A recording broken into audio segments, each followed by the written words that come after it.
ఇక ముందుగా వ్యవసాయ రంగం మన ప్రాధాన్యతను చూసుకున్నట్లయితే ఇప్పటికి కూడా భారతదేశంలో సగానికి పైగా జనాభా వ్యవసాయం మీద ఆధారపడి బ్రతుకుతున్న వాళ్ళే.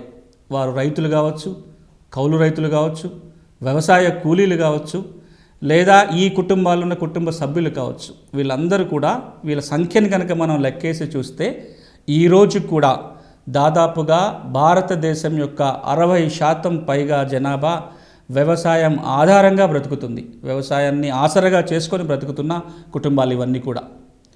కానీ ఒక పక్కన ఆదాయం ఎంత వస్తుందో చూస్తే ఈ దేశ సంపదలో ఏదైతే మనం జీడిపి అంటామో, ఈ జీడిపిలో గ్రాస్ డొమెస్టిక్ ప్రోడక్ట్లో కేవలం 18-20% మాత్రమే వ్యవసాయ రంగం నుంచి వస్తుంది.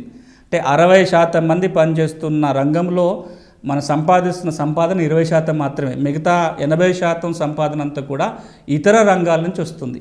అది ఇండస్ట్రీ కావచ్చు, సర్వీస్ సెక్టర్ కావచ్చు, ఇతరత్ర వేరే రంగాల నుంచి వస్తుంది. అయినా ఎందుకు ప్రాధాన్యత అంటే ఇప్పుడు నేను చెప్పినట్టుగా ఇంత జనాభా వ్యవసాయం మీద ఆధారపడి ఉంది కాబట్టి వ్యవసాయ రంగం చాలా కీలకం.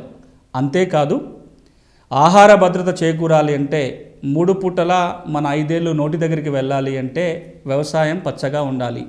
వ్యవసాయం సాఫీగా సాగితేనే ఆహార భద్రత ఉంటుంది. కాబట్టి వ్యవసాయ రంగం చాలా కీలకం.